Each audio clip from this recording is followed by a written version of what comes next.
Sebuah kisah, seorang petinggi polisi bernama Jenderal Fembo berusia kurang lebih 50 tahun memiliki istri yang tak beda jauh umurnya. Istrinya yang bernama Aswati selalu terlihat cantik karena mendapatkan uang yang cukup dari suaminya untuk kebutuhan perawatan tubuhnya, bahkan sampai memiliki salon kecantikan pribadi.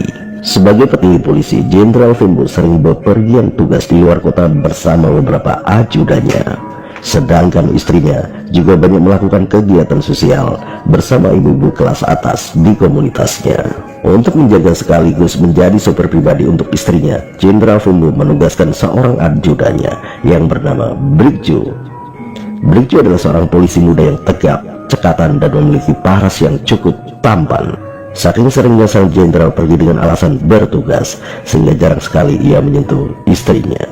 Singkat cerita, sang istri kemudian menemukan kabar sekaligus bukti yang kuat bahwa sang jenderal suaminya memiliki wanita simpanan yang jauh lebih muda dari dirinya.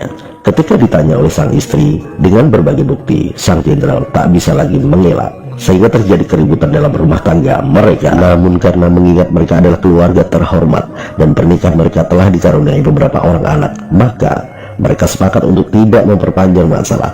Meskipun sang istri masih tetap memendam amarah dan kecewa, sang istri Aswati tetap melanjutkan kegiatannya sebagai seorang istri dari jenderal polisi. Suatu hari Aswati bepergian dengan mobil diantar oleh Brigjo, sopirnya.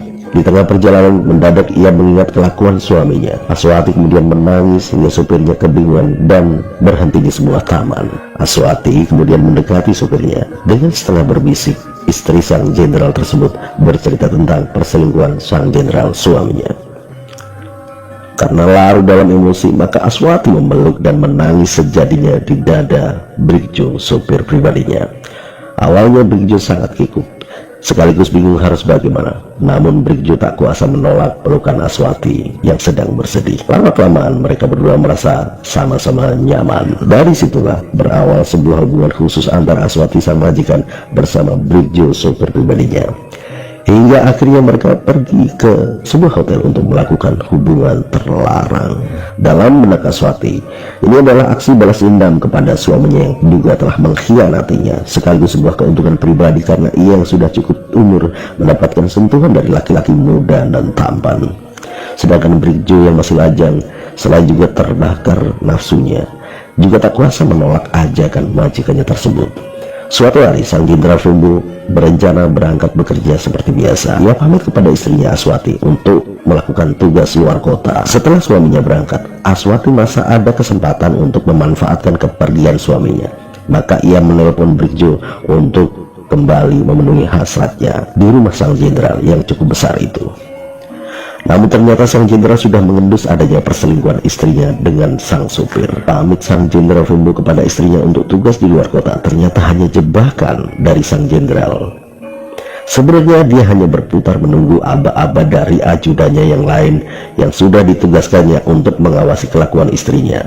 Meskipun dia sendiri berselingkuh, ia tetap tidak mau istrinya juga melakukan hal yang sama.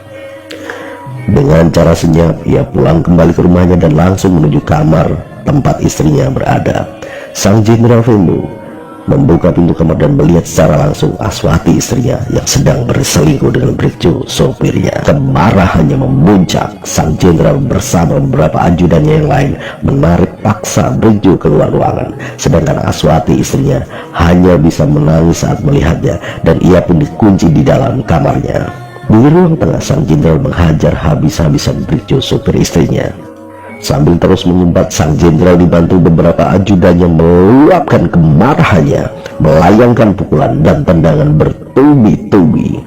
Tak cukup itu saja, senjata tajam ia gunakan untuk menganiaya Brigjo hingga memar. Darah dan luka sayatan bersarang di sekujur tubuh Brigjo.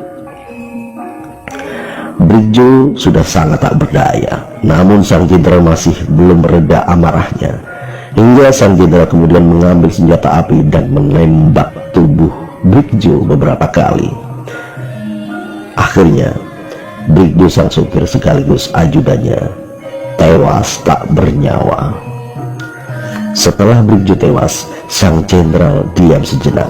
mungkin cukup kebingungan. Namun sebagai seorang petugas berpengalaman, ia mampu untuk tetap berpikir mengatasi keadaan. Sang jenderal kemudian memerintahkan ajudannya untuk mengambil semua hasil rekaman CCTV yang ada di rumahnya maupun yang ada di lingkungannya. Lalu bukti rekaman tersebut dimusnahkan. Kemudian ia merancang sebuah cerita kejadian, yaitu cerita pertama, Aswati istrinya saat itu sedang berada di kamar, kemudian diganggu dan dilecehkan oleh Brigjo sopirnya. Yang kedua, ia memerintahkan kepada ajudan setianya yang bernama Eko untuk mengaku bahwa pada kejadian ketika Eko mencegah dan menguatkan Brigjo, Brigjo marah dan menembaki Eko hingga terjadi baku tembak. Dan akhirnya Brigjo tewas akibat tembakan Eko. Eko diperintah untuk mengaku bahwa ia yang menembak mati Brigjo. Mereka kemudian membawa jasad Brigjo untuk diotopsi dengan memaksa petugas otopsi untuk mengkondisikan mayat agar sesuai dengan skenario yang dibuatnya pada hasil otopsi. Awalnya petugas otopsi menolak, namun karena yang meminta petugas berpangkat tinggi, maka 2 hari kemudian mereka sepakat untuk menurut pada perintah sang jenderal. Maka menuju hari ketiga dibukalah ke publik tentang kematian Brigjo dengan keterangan penyebab kematian sesuai dengan skenario sang jenderal.